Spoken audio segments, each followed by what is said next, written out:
Hi friends, നമസ്കാരം. Wrong turn 2ന്റെ second പാർട്ടാണ് ഞാൻ ഇന്ന് പറയാൻ പോകുന്നത്. പാർട്ട് 1 കാണാത്തവരുണ്ടെങ്കിൽ അതിന്റെ ലിങ്ക് ഞാൻ ഡിസ്ക്രിപ്ഷൻ ബോക്സിൽ കൊടുത്തിട്ടുണ്ട്. അപ്പോൾ നമുക്ക് കഥയിലേക്ക് കടക്കാം. വെൽക്കം ബാക്ക് ടു വഴി അറിയാതെ വിധി അറിയാതെ. ഇതുവരെ എൻ്റെ ചാനൽ സബ്സ്ക്രൈബ് ചെയ്യാത്തവരുണ്ടെങ്കിൽ ദയവ് ചെയ്ത് സബ്സ്ക്രൈബ് ചെയ്യണം. ആ ബെല്ലൈക്കൺ ഒന്ന് പ്രസ് ചെയ്യണം. അപ്പോൾ ഞാനിടുന്ന സിനിമ നോട്ടിഫിക്കേഷനായി കിട്ടുന്നതായിരിക്കും. ഒട്ടും സമയം കളയണ്ട, കഥയിലോട്ട് കടക്കാം. മൈക്കിളിന്റെ ചോദ്യത്തിന് ആ വൃദ്ധന്റെ കയ്യിൽ ഒരു ഉത്തരമുണ്ടായിരുന്നു. ഇവിടെ ഒരു പേപ്പർ മില്ലുണ്ടായിരുന്നു. വർഷങ്ങൾക്ക് മുന്നേ അതിൽ നിന്ന് വിഷം പുറത്തേക്ക് വരാൻ തുടങ്ങി. അങ്ങനെ അവിടെ ഉള്ളവരെല്ലാം താമസം മാറിയപ്പോഴും ഒരു കുടുംബം മാത്രം താമസം മാറാതെ ഇവിടെ തന്നെ കഴിഞ്ഞു. പിന്നീടാണ് അവർക്ക് ഈ രൂപമാറ്റവും സ്വഭാവമാറ്റവും ഒക്കെ ഉണ്ടായതെന്ന് അയാൾ പറയുന്നു. നിങ്ങളിപ്പോൾ നിങ്ങളുടെ സുഹൃത്തുക്കളുടെ അടുത്തേക്കാണോ പോവാൻ നോക്കണതെങ്കിൽ അവരൊക്കെ ഇപ്പോൾ ജീവനോടെ ഉണ്ടെന്ന് അറിയില്ല എന്നും അയാൾ പറയുന്നുണ്ട്. എന്നാൽ നിങ്ങൾ എന്തുകൊണ്ടാണ് ഇപ്പോഴും ജീവിക്കുന്നതെന്ന് അവൻ ചോദിക്കുമ്പോൾ കാരണം ഞാൻ അവരുടെ അപ്പൂപ്പനാണെന്ന് പറഞ്ഞ് അയാൾ ദേഷ്യത്തോടെ ചാടി എഴുന്നേറ്റ് മൈക്കിളിനെ ആക്രമിക്കാൻ ശ്രമിക്കുന്നു. മൈക്കിൾ അയാളെ അടിച്ചു തള്ളിവിടുകയും അവിടെ ഉണ്ടായിരുന്ന ഒരു ഡൈനാമൈറ്റ് കത്തിച്ച് അയാളുടെ ദേഹത്ത് വെച്ച ശേഷം ആ വീട്ടിൽ നിന്ന് പുറത്തേക്ക് ഇറങ്ങി ഓടുകയും ചെയ്യുന്നു. അപ്പോഴേക്കും അയാൾ ഒരു തോക്കെടുത്ത് മൈക്കിളിന് നേരെ വരികയും വെടിവെക്കുന്നതിന് തൊട്ടു മുമ്പായി ഡൈനാമൈറ്റ് പൊട്ടിത്തെറിക്കുകയും ചെയ്തു. അപ്പോഴാണ് മൈക്കിളിന് മനസ്സിലാവുന്നത് ഈ കാട്ടിലെ എല്ലാവരും സൈക്കോകളാണെന്ന്. അങ്ങനെ അവൻ ആ വീടിന്റെ ഉള്ളിൽ കയറി അതിന്റെ ഉള്ളിലെ അത്യാവശ്യപ്പെട്ട ആയുധങ്ങളെല്ലാം എടുത്ത് കാടിന്റെ ഒരു സൈഡിലിരുന്ന് ഡൈനാമൈറ്റ് കെട്ടിവെച്ച് പുതിയ തരത്തിലുള്ള ആയുധം ഉണ്ടാക്കുകയും ചെയ്യുന്നു. ശേഷം അയാൾ ഒരു തല്ലിന് റെഡിയായിക്കൊണ്ട് രൂപം മാറുകയാണ്. ഈ സമയത്ത് നമ്മുടെ മറ്റേ ടീം ഇപ്പോഴും ഓടിക്കൊണ്ടിരിക്കുകയാണ്. പെട്ടെന്നാണ് അതിലൊരുത്തൻ അവരുടെ കെണിയിൽപ്പെട്ട് മുകളിലോട്ട് പോയി കിടക്കുകയും അയ്യോ എന്നെ രക്ഷിക്കണേ എന്നൊക്കെ ഉറക്കെ വിളിച്ചുകൊണ്ടിരിക്കുകയാണ്. അവൾ എന്ത് ചെയ്യുമെന്നറിയാതെ ആ കയറൊക്കെ അഴിക്കാൻ ശ്രമിക്കുന്നുണ്ട്. ആ നരഭോജി വരുന്നുണ്ട്, പെട്ടെന്ന് അഴിക്കണേ എന്നൊക്കെ പറഞ്ഞുകൊണ്ട് അവൻ നിലവിളിച്ചു കൊണ്ടിരിക്കുകയാണ്. പെട്ടെന്ന് ആ നരഭോജി അവരുടെ അടുത്തേക്ക് എത്തുകയും ഇനി എന്നെ നോക്കണ്ട, നീ രക്ഷപ്പെട്ടോ എന്നൊക്കെ അവൻ വിളിച്ചു പറയുന്നുണ്ട്. എന്നാൽ എന്തൊക്കെ ചെയ്തിട്ടും ആ കയറ് അഴിക്കാൻ കഴിയാത്തതിന് അവിടെ ഒരു കോടാലി കിടക്കുന്നുണ്ട്. അത് ഓടിച്ചെന്ന് എടുക്കാൻ നോക്കുമ്പോഴേക്കും അവളും ആ കെണിയിൽ കുടുങ്ങി മുകളിലോട്ട് പോവും. കറക്റ്റ് ടൈമിൽ ഒരു നരഭോജി കുട്ടി ഓടി വന്ന് നല്ല ഹാപ്പി ആയിട്ട് അവിടെയുള്ള കോടാലി എടുത്ത് അവരെ വെട്ടാൻ ശ്രമിക്കുന്നുണ്ട്. അപ്പോഴേക്കും അവന്റെ അച്ഛൻ അവിടേക്ക് വന്ന് അമ്പ് അവരുടെ നേരേക്ക് പിടിച്ച ശേഷം മകന്റെ സന്തോഷം കണ്ട് അവന്റെ കയ്യിലേക്ക് കൊടുത്ത് നീ അടിച്ചോടാ എന്ന് പറയും. ഈ സമയത്ത് തൂങ്ങിക്കിടക്കുന്ന അവർ നമ്മൾ രക്ഷപ്പെടുമോ എന്നൊക്കെ പറയുന്നുണ്ട്. അപ്പോഴേക്കും ആ നരഭോജിക്കുട്ടി അമ്പ് അടിച്ചു വിടുകയും അത് അവരുടെ കണ്ണിലൂടെ അത് തറച്ചു വീഴുകയും ചെയ്യും. ഇതോടെ അവരുടെ കണ്ണുകളിൽ നിന്ന് രക്തം ഇറ്റി ഇറ്റി വീഴുന്നുണ്ട്. ആ നരഭോജിക്കുട്ടി ഇത് കണ്ടതും ആ രക്തം നല്ല ആസ്വദിച്ച് ജ്യൂസ് കുടിക്കുന്നത് പോലെ കുടിക്കുന്നുണ്ട്. ഈ സമയത്ത് തന്നെ മറ്റേ രണ്ടുപേർ ആ പേപ്പർ മില്ലിന്റെ അടുത്ത് എത്തിയിരിക്കുകയാണ്. അവർ നോക്കുമ്പോൾ അവിടെ ആൾതാമസമൊന്നുമില്ലാതെ വർഷങ്ങളായി അടച്ചിട്ടിരിക്കുന്നതായി കാണുന്നു. അങ്ങനെ അവർ ഡോർ തുറന്ന് ഉള്ളിലേക്ക് കയറിയ ശേഷം അവിടുത്തെ ഓഫീസ് ഏത് സൈഡിലാണെന്ന് കണ്ടുപിടിക്കുകയും ശേഷം അവിടെയുള്ള ഫോൺ ഉണ്ടോ എന്ന് തപ്പാനായി മുകളിൽ കയറി ചെല്ലുകയും ചെയ്യും. മുകളിലേക്ക് എത്തിയ ഓഫീസിലേക്കെല്ലാം നോക്കിയപ്പോഴാണ് അവിടെ ഒരു ഫോൺ ഇരിക്കുന്നത്. പക്ഷെ അത് വർക്കാവുന്നില്ല. ഇതിനിടയിൽ അവൾ അവിടെ ഒരു അലമാര കാണുകയും മെല്ലെ അത് തുറന്നു നോക്കുമ്പോൾ അതിനുള്ളിൽ ഒരു പെണ്ണിന്റെ അഴുകിയ ശവശരീരം കാണുകയും ചെയ്യുന്നു. ഇതോടെ അവൾ ആകെ പേടിച്ച് ഇനി നമ്മൾ ഇവിടെ നിൽക്കണ്ട, അത് നമുക്ക് ആപത്താണ് എന്ന് പറഞ്ഞു ഓടുകയും ഒക്കെ ചെയ്യുന്നുണ്ട്.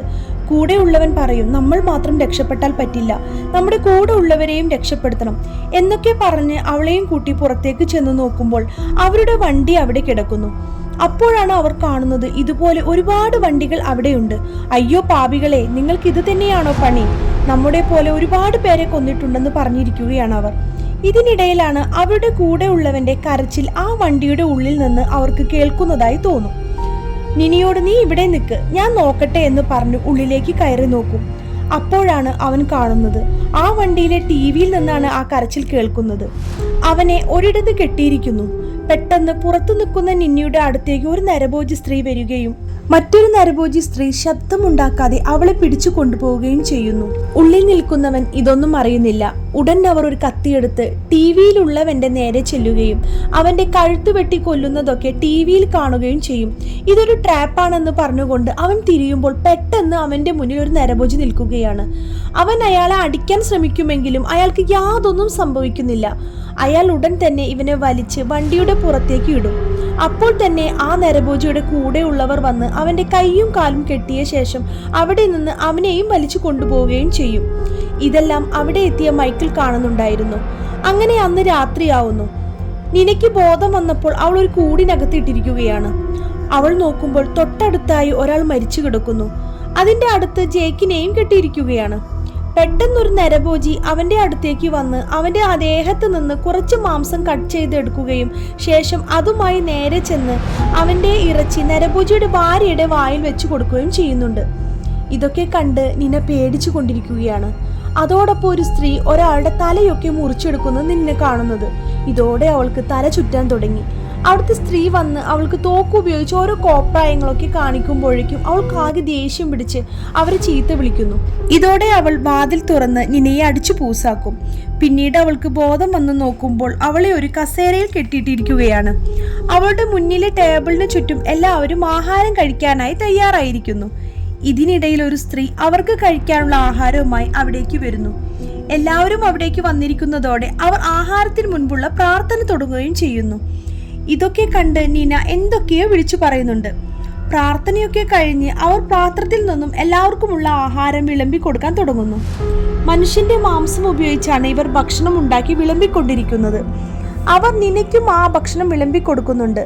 അതിലൊരുത്തൻ ആഹാരം അവളുടെ നേർക്ക് നീട്ടുകയും അത് നിന്റെ അണ്ണാക്കിലേക്ക് തന്നെ തിരികടാ എന്ന് അവൾ തിരിച്ചു പറയുകയും ചെയ്യുന്നുണ്ട്. ഇതോടെ അവന് ദേഷ്യം വന്ന് അവളുടെ അടുത്തേക്ക് വന്ന് അവിടെയുള്ള മാംസം അവളുടെ വായിൽ കുത്തിക്കയറ്റും. ഇതോടെ നിന പിന്നെയും ഛർദ്ദിച്ച് ഒരു പരുവമാവും. ഈ സമയം കൊണ്ട് മൈക്കിൾ ഉള്ളിലേക്ക് വരികയും അവിടുത്തെ അണ്ടർഗ്രൗണ്ടിലൂടെ നേരെ ചെന്ന് അവിടുത്തെ ഏണി കണ്ടുപിടിച്ച് മുകളിലേക്ക് കയറുകയും ചെയ്യുന്നുണ്ട്. മുകളിലേക്ക് കയറി നോക്കുമ്പോൾ ആരോ വരുന്നതായി കണ്ട് അയാൾ ഉടൻ ആ വാതിൽ അടക്കുകയും ഒരു സ്ത്രീ അവിടേക്ക് എത്തുകയും ചെയ്യുന്നു. അവർ തടിയിൽ നിന്ന് പൾപ്പുണ്ടാക്കുന്ന മെഷീൻ ഓണാക്കുകയും ശേഷം തൻ്റെ പാത്രത്തിൽ നിന്ന് മനുഷ്യന്റെ കരളും കുടലും എല്ലാം എടുത്ത് ആ മെഷീനിൽ അകത്തേക്ക് ഇടുകയും ചെയ്യുന്നു. ഇതെല്ലാം താഴെ നിന്ന് മൈക്കിൾ കണ്ടുകൊണ്ടിരിക്കുകയാണ്. അവർ ഇടുന്ന സാധനങ്ങളെല്ലാം ജ്യൂസായി അതിൻ്റെ അപ്പുറത്തുള്ള ഒരു പാത്രത്തിലേക്കാണ് വീഴുന്നത്.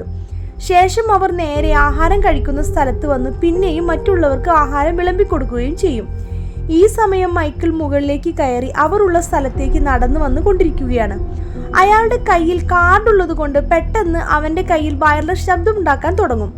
അപ്പോൾ അവിടെയുള്ള നരഭോജികൾക്ക് മനസ്സിലാവും ആരോ ഉള്ളിലേക്ക് കടന്നിട്ടുണ്ടെന്ന്. അവർ ഉടൻ തന്നെ ആയുധങ്ങളുമായി ഇറങ്ങുകയും ചെയ്യും.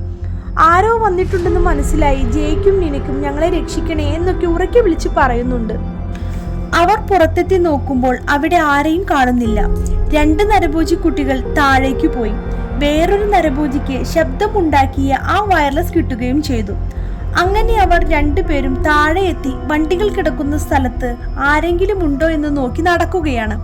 എന്നാൽ അവർ കാണാതെ അവരുടെ പിന്നിലായി തന്നെ മൈക്കിൾ ഒളിച്ചിരിക്കുന്നു. അവർ അവിടെയെല്ലാം നോക്കിക്കൊണ്ടിരിക്കുമ്പോൾ മൈക്കിൾ അവന്റെ കയ്യിൽ മുറിവുണ്ടാക്കിക്കൊണ്ട് അവരുടെയൊക്കെ പിന്നിലൂടെ നടക്കുന്നു. അവർ നോക്കി വരുമ്പോൾ തറയിൽ രക്തം മിറ്റിയതായി കാണുകയും ആ രക്തത്തിന്റെ പിറകെ നോക്കി അവർ നേരെ ഒരു ട്രക്കിന്റെ അടുത്തെത്തുകയും ചെയ്യുന്നു.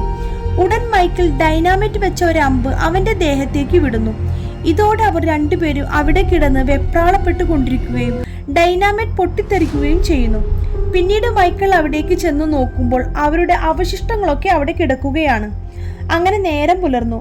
ജേക്ക് നിനിയോട് കൈ പുറത്തേക്ക് വലിച്ച് എങ്ങനെയെങ്കിലും ഇറങ്ങാനൊക്കെ പറയുന്നുണ്ട്. അവൾ ട്രൈ ചെയ്യുന്നുണ്ടെങ്കിലും അവൾക്ക് അതിന് കഴിയുന്നില്ല. അപ്പോഴാണ് പെട്ടെന്ന് നമ്മുടെ മൈക്കിൾ അവിടേക്ക് വരികയും ഞാൻ സഹായിക്കാമെന്ന് പറഞ്ഞ് അയാൾ കത്തി ഉപയോഗിച്ച് അവളുടെ കമ്പി ലൂസാക്കുകയും അവൾ വേദന കടിച്ചു പിടിച്ച് കൈ പുറത്തേക്ക് വലിച്ചിടുകയും ചെയ്യുന്നു. അവിടെ പുറത്തേക്ക് പോവാനുള്ള വഴിയുണ്ട്, നീ വേഗം പോ എന്നൊക്കെ മൈക്കിൾ പറഞ്ഞ് ജേക്കിന്റെ കയർ അവൻ വലിച്ച് അഴിച്ചു വിടുകയും ചെയ്യുന്നു. എന്നാൽ അപ്പോഴേക്കും മൈക്കിളിന്റെ ദേഹത്ത് ഒരമ്പ് തറക്കുകയും ആ നരഭോജി അവിടെ എത്തിയിരിക്കുന്നതായി അവർ കാണും. ഉടൻ മൈക്കിൾ ജേക്കിനെ അവിടെ നിന്ന് പറഞ്ഞു വിടും. അമ്പൊക്കെ വലിച്ചെടുത്തതിന് ശേഷം അവിടെ നിന്ന് തിരിയുമ്പോൾ അയാൾ അമ്പുകൾ മൈക്കിളിന്റെ ദേഹത്ത് വിടുകയും ചെയ്യുന്നു. അതോടൊപ്പം ഒരു നരഭോജി സ്ത്രീ ഓടി വന്ന് അയാളുടെ കഴുത്തിലേക്ക് ഒരു ചങ്ങല എറിയുകയും അത് കഴുത്തിൽ ഇറുകി മൈക്കിൾ തറയിൽ വീണ് മരിക്കുകയും ചെയ്യും. ഇതോടെ ആ നരഭോജി സ്ത്രീ തന്റെ കുട്ടികളുടെ ഡ്രസ്സ് കാണിച്ചുകൊണ്ട് അവർ മരിച്ചു എന്ന് പറയുകയും ആ നരഭോജി സ്ത്രീക്ക് ഭ്രാന്ത് പിടിച്ചിട്ട് നിനിയുടെയും ജേക്കിന്റെയും നേർക്ക് ഓടുകയും ചെയ്യുന്നു. ഈ സമയത്ത് ജേക്ക് ഓടി ആ തടി പൾപ്പാക്കുന്ന മെഷീന്റെ അടുത്തെത്തിയിരിക്കുകയാണ്. അപ്പോഴേക്കും പിന്നിൽ നിന്ന് ആ സ്ത്രീ മെഷീൻ ഓണാക്കുന്നു.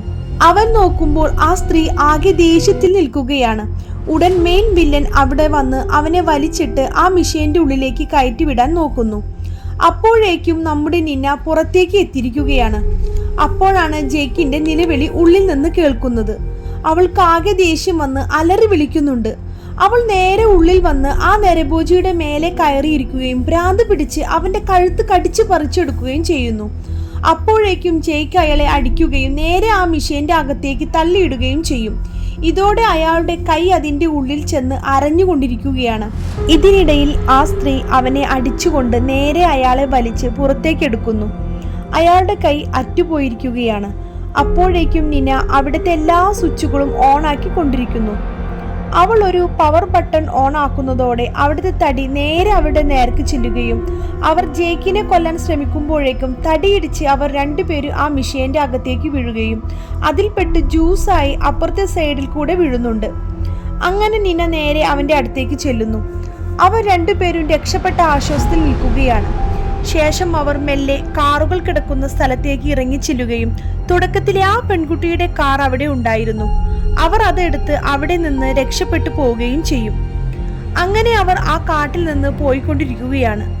പിന്നീട് കാണിക്കുന്നത് കാടിന്റെ ഒരു സ്ഥലത്ത് ആരോ പൈപ്പിൽ നിന്ന് പച്ച നിറത്തിലുള്ള ഒരു പ്രത്യേക ദ്രാവകം കുപ്പിയിലാക്കി കൊണ്ടിരിക്കുന്നു. ശേഷം ആ കുപ്പിയെടുത്ത് ഒരു നരഭോജി കുഞ്ഞിന്റെ വായിലേക്ക് വെക്കാൻ ശ്രമിക്കുകയും അതിന് പറ്റാത്തതിനാൽ ഒരു വിരലെടുത്ത് അതിൽ നിന്ന് രക്തം ആ കുട്ടിയെ കൊണ്ട് കുടിപ്പിക്കുകയും ചെയ്യുന്നു. ഇതോടുകൂടി ഈ സിനിമ ഇവിടെ അവസാനിക്കുന്നു.